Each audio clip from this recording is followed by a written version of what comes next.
देश भर के लाखों स्कूल स्टूडेंट्स और पेरेंट्स के लिए ज़रूरी खबर है। सीबीएसई ने स्कूल्स में बच्चों की सुरक्षा के मद्देनज़र नई गाइडलाइंस जारी की हैं और इसके तहत अब हर स्कूल में ऑडियो वीडियो सीसीटीवी कैमरे लगाना अनिवार्य होगा।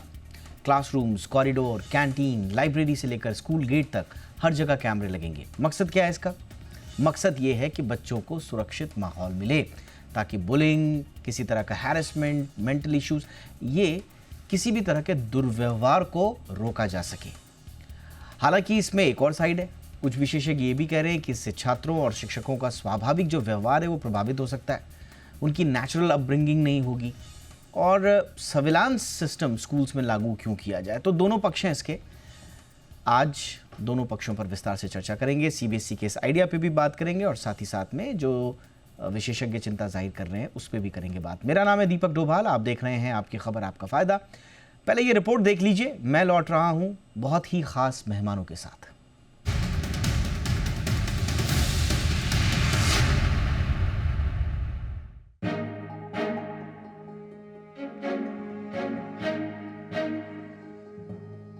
अगर आपका बच्चा सीबीएसई बोर्ड में पढ़ाई कर रहा है तो आपके लिए एक बेहद जरूरी खबर है। नई गाइडलाइन के मुताबिक स्कूल में आपका बच्चा हर वक्त सीसीटीवी की निगरानी में रहेगा। सीबीएसई की नई गाइडलाइन के मुताबिक देश भर के सभी सीबीएसई मान्यता प्राप्त स्कूलों को हाई रेजोल्यूशन सीसीटीवी कैमरे लगाने होंगे। नई गाइडलाइन के तहत स्कूलों को अपनी एंट्री और exit point, corridor, staircase, classroom, labs, library, canteen, store room, खेल मैदान और बाकी सभी सामान्य क्षेत्रों में सीसीटीवी कैमरे लगाने होंगे। टॉयलेट्स और वॉशरूम को इस दायरे से बाहर रखा गया है। नई गाइडलाइन के मुताबिक कैमरे रियल टाइम ऑडियो और वीडियो मॉनिटरिंग करने में सक्षम होने चाहिए और रिकॉर्डिंग कम से कम 15 दिन तक सुरक्षित रखनी होगी ताकि जरूरत पड़ने पर उसे अथॉरिटी जांच सके। सीबीएसई ने स्कूलों को ये भी निर्देश दिया है कि वो सीसीटीवी सिस्टम को नियमित मेंटेन करें और रिकॉर्डिंग का बैकअप सुरक्षित रखें। बोर्ड का मकसद है कि स्कूल परिसर के हर कोने में निगरानी व्यवस्था हो ताकि बच्चों की सुरक्षा का स्तर और मजबूत हो सके। नई गाइडलाइन को national commission for protection of child right यानी एनसीपीसीआर द्वारा जारी स्कूलों में बच्चों की सुरक्षा से जुड़े प्रावधानों के अनुसार बनाया गया है। इस मैनुअल में सिर्फ फिजिकल सेफ्टी ही नहीं बल्कि इमोशनल सेफ्टी को भी उतना ही जरूरी माना गया है। बुलिंग यानी छात्रों के साथ मजाक, अपमान या हिंसात्मक व्यवहार से उनका आत्मविश्वास कम हो सकता है और उन्हें लंबे समय तक तनाव रह सकता है। सीबीएसई का मानना है कि इस तरह की घटनाओं को रोकने के लिए निगरानी प्रणाली और सकारात्मक माहौल दोनों ही जरूरी हैं।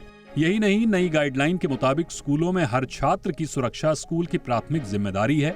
अब सवाल उठ रहा है कि क्या बच्चों को हर वक्त निगरानी में रखना सही है, क्योंकि जहां एक ओर ये फैसला बच्चों की सुरक्षा को प्राथमिकता दे रहा है तो वहीं ये बहस भी छिड़ी है कि क्या इतनी सख्त निगरानी से बच्चों की निजता और मानसिक विकास पर असर नहीं पड़ेगा। कुछ लोगों का मानना है कि इससे गलत संदेश जाता है कि छात्रों पर भरोसा नहीं किया जा रहा बल्कि उन पर नजर रखी जा रही है। कुछ लोगों का कहना है कि इससे बच्चों और शिक्षकों दोनों के स्वाभाविक व्यवहार पर असर पड़ सकता है, लेकिन ज्यादातर लोग इस बात पर सहमत हैं कि जब सुरक्षा दांव पर हो तो रोकथाम के लिए ऐसी निगरानी बेहद जरूरी है। विशेषज्ञों की माने तो संतुलित निगरानी अगर सही इरादे और दायरे में की जाए तो ये सुरक्षा और अनुशासन दोनों के लिए अच्छा है। बच्चों को ये बताया जाना चाहिए कि निगरानी उन्हें नियंत्रित करने के लिए नहीं बल्कि उनकी सुरक्षा के लिए है। सीबीएसई का ये कदम निश्चित तौर पर स्कूल परिसरों में सुरक्षा को मजबूत करेगा, लेकिन इसके साथ ही जरूरी है कि इस निगरानी का दुरुपयोग ना हो और इसे जिम्मेदारी से इस्तेमाल किया जाए ताकि बच्चों की सुरक्षा के साथ साथ उनका आत्मविश्वास और मानसिक स्वतंत्रता भी बरकरार रहे। ब्यूरो रिपोर्ट, जी मीडिया।